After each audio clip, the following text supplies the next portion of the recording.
Hello बच्चों, आज के वीडियो में हम एक नया चैप्टर स्टार्ट करेंगे। चैप्टर का नाम तो आपने देख ही लिया होगा। एक बार पढ़िए मेरे साथ। चैप्टर का नाम है विराम चिन्ह। विराम चिन्ह। अच्छा, चिन्ह को अभी आप ऐसे लिखा है तो समझ नहीं पा रहे होंगे। अगर हम इसको दूसरे तरह से लिखें तो कैसे लिखेंगे? चिन्ह। ठीक है, आधा हा और पूरा ना। अच्छा, बहुत सारे लोग कैसे करते हैं, आधा ना और पूरा हा बना देते हैं। तो ये जो है ना, ये एक अशुद्ध शब्द है, ये गलत है। ऐसे नहीं लिखना है, आपको ऐसे चिन्ह लिखना है। ओके, तो चैप्टर का नाम क्या है? विराम चिन्ह। इंग्लिश में क्या कहते हैं विराम चिन्ह को? इंग्लिश में बोलते हैं पंक्चुएशन मार्क्स। क्या बोलते हैं? Punctuation marks. और ये चैप्टर 15 है आपकी हिंदी ग्रामर बुक का। ठीक है, तो विराम चिन्ह इंग्लिश में कहते हैं पंक्चुएशन मार्क्स।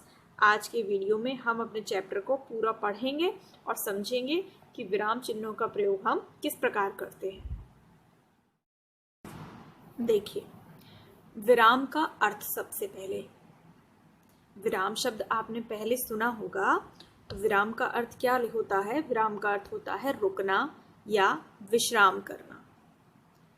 रुकना, कहीं पर ठहर जाना, कहीं पर रुक जाना या कहीं पर विश्राम करना। और चिन्ह का क्या अर्थ होता है? चिन्ह का अर्थ होता है निशान। तो विराम चिन्ह का क्या मतलब हुआ? विराम चिन्ह का मतलब हुआ कि ऐसा निशान जिसको हम विराम के लिए या बोल सकते हैं रुकने के लिए या विश्राम के लिए इस्तेमाल करते हैं। ऐसा निशान लिखते हुए, जब हम भाषा लिखते हैं, हिंदी लिखते हैं, तो हिंदी लिखते हुए कुछ चिन्ह होते हैं, कुछ निशान होते हैं जिनका इस्तेमाल हम किसके लिए करते हैं? रुकने के लिए करते हैं। क्योंकि देखो, जब हम बात कर रहे होते हैं, जब हम बोल रहे होते हैं, तो ये बात हमको पता होती है कि हमको कहाँ रुकना है, कितनी देर के लिए रुकना है, कितना स्पीडली बोल जाना है। लेकिन जब कोई बात हम लिखी हुई पढ़ते हैं तो हमें कैसे पता चलेगा कि हमें कहाँ रुकना है? तो वहाँ रोकने के लिए हमको कुछ निशान जो है वो लगाने होते हैं, जिससे कि जो पढ़ रहा है वो समझ जाए कि उसको कहाँ रुकना है। ठीक है, देखो, जब हम अपने मन के भावों और विचारों को व्यक्त करते हैं, अपने मन में जो भाव चल रहे होते हैं या जो विचार होते हैं, मतलब जब हम कुछ लिख रहे होते हैं, तो हमें कई बार क्या करना होता है? वाक्यों को सुंदर बनाने के लिए रुकना पड़ता है। जैसे मैं आपको रुक रुक कर पढ़ा रही हूँ ना, क्योंकि अगर मैं बोलती चली जाऊंगी और रुकूंगी नहीं तो ना तो मेरा वाक्य सुंदर लगेगा और ना ही आपको समझ में आएगा। तो दूसरे को अपनी बात समझाने के लिए और प्रभावशाली तरीके से बात करने के लिए हमें क्या करना होता है? हमें बीच बीच में रुकना होता है। लिखते समय रुकने के स्थान पर विराम चिन्हों का प्रयोग किया जाता है। बोल रहे होते हैं तो हम अपने आप रुक जाते हैं। अब लिखते समय अगर हमें ये बताना है कि यहाँ पर हमें रुकना है, तो उसके लिए हम क्या करेंगे? हम विराम चिन्हों का प्रयोग करेंगे। ठीक है, देखो, जैसे एक एग्जाम्पल है, डेविड और नितिन क्रिकेट मैच देख रहे हैं। अब हम रुक गए, क्यों? क्योंकि यहाँ एक निशान है जो हमें ये संकेत दे रहा है कि आप रुक जाइए। ट्रैफिक लाइट्स में जैसे रेड कलर बोलती है कि स्टॉप, वैसे ही ये जो निशान है ये बोल रहा है स्टॉप, आपको यहाँ पर रुकना है। ठीक है, तो डेविड और नितिन क्रिकेट मैच देख रहे हैं। अब दोनों आपस में बातचीत कर रहे हैं। वो बातचीत यहाँ पर दिखाई गई है। क्या बातचीत है? देखिए, डेविड बोलता है कि बल्लेबाजी करने वाली टीम कौन सी है? अब देखो, एक निशान ये है और मैंने कैसे पढ़ा? कौन सी। अभी मैं एक साथ, अगर ये निशान नहीं होता और एक साथ पढ़ती तो क्या बोलती? कौन सी। लेकिन अभी मैं क्या बोल रही हूँ? कौन सी है, और उसके बाद फिर एक निशान है।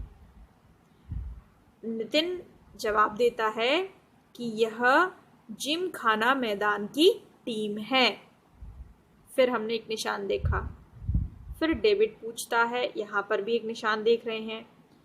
इसमें अच्छे बल्लेबाज कौन कौन है? कौन कौन है? यहाँ पर हमने निशान देखा।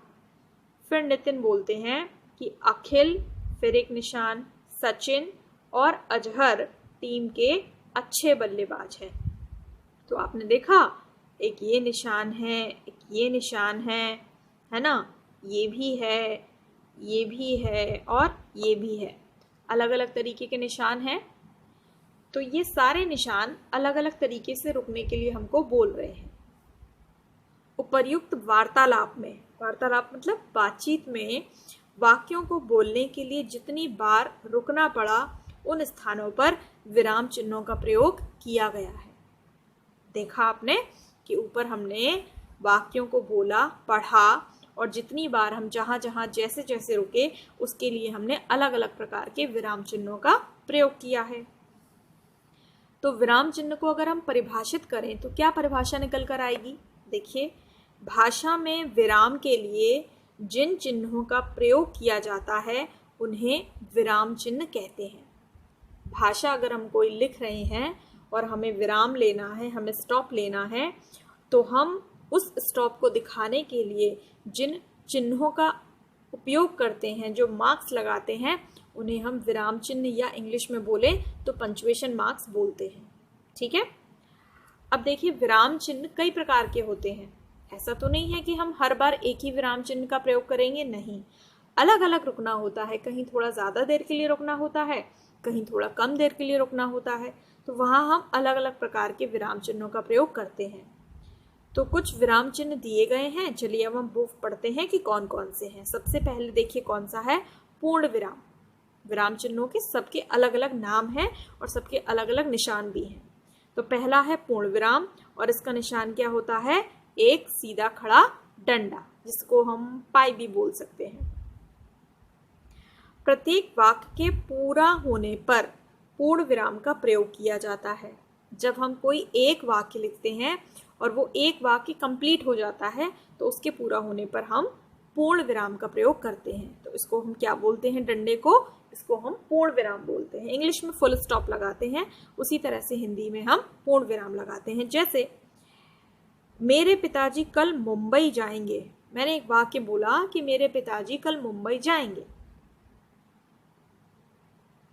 वाक्य मेरा खत्म हो गया तो मैं इसके बाद अब क्या करूंगी, पूर्ण विराम लगाऊंगी। अब इसके आगे मुझे और कुछ बोलना है तो मैं पूर्ण विराम लगाने के बाद बोलूंगी। जैसे मेरे पिताजी कल मुंबई जाएंगे। मुंबई जाने के लिए उन्होंने अपनी सारी तैयारियां पूरी कर ली हैं।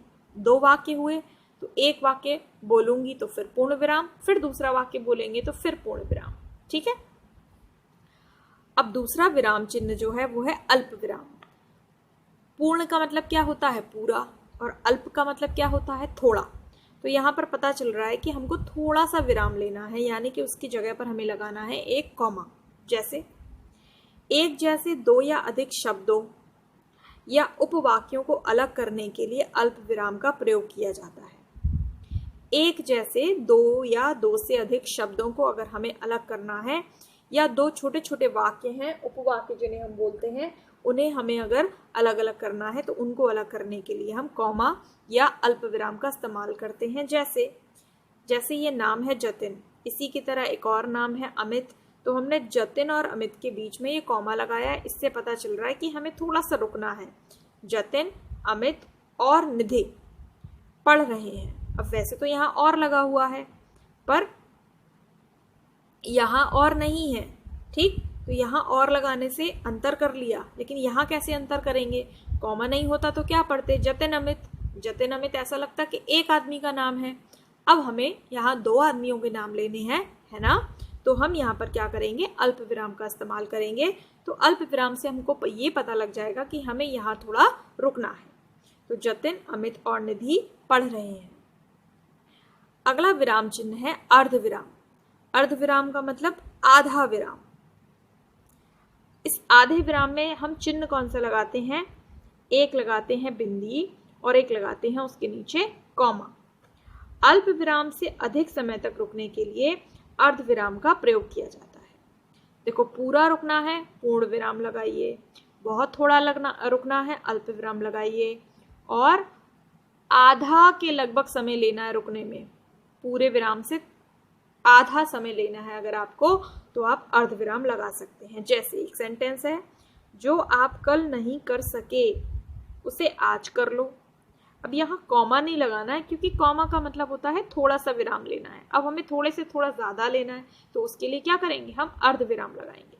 तो ये बात कहने वाले को पता होता है कि कहाँ रुकना है, कितना रुकना है, कब रुकना है। ठीक, जो आप कल नहीं कर सके, फिर हम रुक गए बातचीत करने में, उसे आज कर लो। अगर मैं यहाँ नहीं रुकूं और सीधा सीधा स्ट्रेट पढ़ दूं तो कैसा लगेगा सुनने में, जरा सुनो। जो आप कल नहीं कर सके उसे आज कर लो, जो आप कल नहीं कर सके उसे आज कर लो। तो अच्छा नहीं लग रहा है ना, पता नहीं चल रहा कि सेंटेंस कहाँ से शुरू हो रहा है, कहाँ पर खत्म हो रहा है।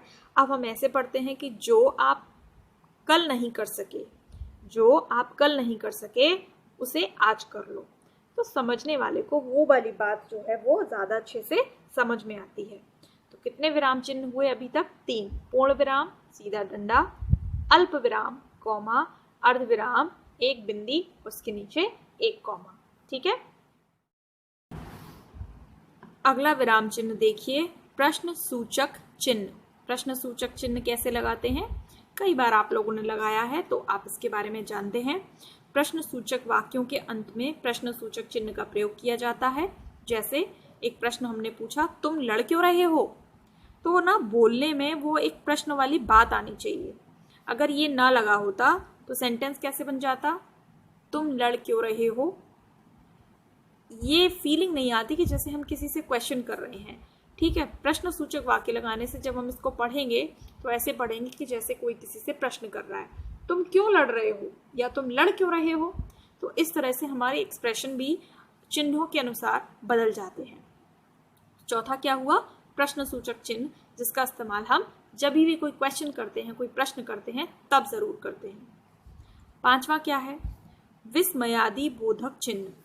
विस्मयादि बोधक का क्या मतलब हुआ? ऐसी बात जिससे सुनकर या जिसे पढ़कर आपके अंदर विस्मय पैदा हो जाए, यानी आश्चर्य पैदा हो जाए, आपको समझ में ना आए कि ऐसा कैसे हो सकता है। तो ऐसे चिन्हों को हम क्या कहते हैं? विस्मयादि बोधक चिन्ह कहते हैं। इंग्लिश में हम एक्सक्लेमेशन साइन बोलते हैं। और कैसे बनता है कि एक डंडा बनाते हैं और उसके नीचे एक बिंदी लगाते हैं। तो आश्चर्य प्रकट करना है, हर्ष मतलब खुशी प्रकट करनी है, शोक यानी कि दुख प्रकट करना है, घृणा घिन आपको आ रही है किसी चीज से, तो इस तरीके के भावों को प्रकट करने के लिए हम विस्मयादि बोधक चिन्ह लगाते हैं। जैसे हमने बोला शाबाश, उसके बाद हमने विस्मयादि बोधक चिन्ह लगाया रोहित बढ़ते रहो। तो हम रोहित की तारीफ कर रहे हैं, तो हम रोहित के काम से खुश हैं, तो हमने अपनी खुशी व्यक्त करने के लिए, अपना हर्ष व्यक्त करने के लिए बोला शाबाश रोहित आगे बढ़ते रहो। तो उसके बाद हमने यहाँ क्या लगाया? विस्मयादि बोधक चिन्ह लगाया। ज्यादातर ये शब्दों के बाद भी लगते हैं, लेकिन सेंटेंस के लास्ट में भी लगा देते हैं कभी कभी। ठीक, अगला है आपका निर्देशक चिन्ह। निर्देशक चिन्ह में क्या होता है? एक बड़ा सा डैश होता है, जैसे कि आप देख रहे हो इन सब के आगे लगा हुआ है, यहाँ यहाँ यहाँ, जैसे कि आगे भी लगा हुआ है। तो ये सारे जो चिन्ह हैं ये निर्देशक चिन्ह है। तो इसका प्रयोग कब होता है? वाक्यों तथा वाक्यांशों के बीच में किया जाता है। वाक्य और वाक्यांश के बीच में किया जाता है। जैसे हरीश बोला, ये एक वाक्यांश है। मैंने तो अभी अपना गृह कार्य नहीं किया है, ये एक वाक्य है। तो ये एक वाक्यांश है और ये एक वाक्य है, और इन दोनों के बीच में हमें क्या करना पड़ेगा? एक निर्देशक चिन्ह का प्रयोग करना पड़ेगा। ठीक, जहां कहीं भी आपको ऐसा दिखे कि एक वाक्यांश है, एक वाक्य है, उसके बीच में निर्देशक चिन्ह का प्रयोग करते हैं। अगला है योजक चिन्ह। योजक चिन्ह में भी एक लाइन है, हॉरिजॉन्टल लाइन है, लेकिन छोटी है। निर्देशक चिन्ह की लाइन बड़ी होती है और योजक की छोटी होती है। दो शब्दों को जोड़ने के लिए हम योजक चिन्ह का प्रयोग करते हैं। दो शब्द कैसे जोड़ते हैं? जैसे आज अध्यापक ने प्रश्नोत्तर लिखवाए हैं, तो प्रश्नोत्तर एक साथ पढ़ने के लिए इनको जोड़ दिया जाता है कि आप इन्हें एक साथ पढ़िए, प्रश्नोत्तर लिखवाए हैं। ठीक है, अपने माता पिता को कल स्कूल में बुलाकर लाना, तुम्हारी कंप्लेन करनी है। तो यहाँ हम माता पिता के बीच में क्या करेंगे, ये योजक चिन्ह जो है वो लगा देंगे। ठीक, तो ऐसे बहुत सारे आपने युग्म देखे होंगे जो हमेशा योजक चिन्ह के साथ ही आते हैं। जब आप कुछ पढ़ें उसमें मिलें तो आप ढूंढिएगा और उसका नाम अपने मन में सोचिएगा कि उसका नाम जो है वो क्या है। तो ये क्या है, योजक चिन्ह। अगला है आपका उद्धरण चिन्ह। उद्धरण चिन्ह, उद्धरण चिन्ह में क्या होता है कि आप 2 कॉमा लगाते हैं उल्टे, ठीक है, जैसे कि उल्टे लटक जाते हैं कौन, बैट्स, चमगादड़ लटक जाते हैं उल्टे, उसी तरह से। और फिर 2 चमगादड़ जो हैं वो सीधे लटके हुए हैं, 2 बैट सीधे लटके हुए हैं और 2 उल्टे, तो पहले उल्टे लटके हुए हैं और बाद में वो सीधे हुए हैं। ठीक है, तो इस तरह से उद्धरण चिन्ह लगाया जाता है। तो किसी कथन को ज्यों का त्यों, अब इसमें देखो बीच में क्या लगा है, योजक चिन्ह लगा है।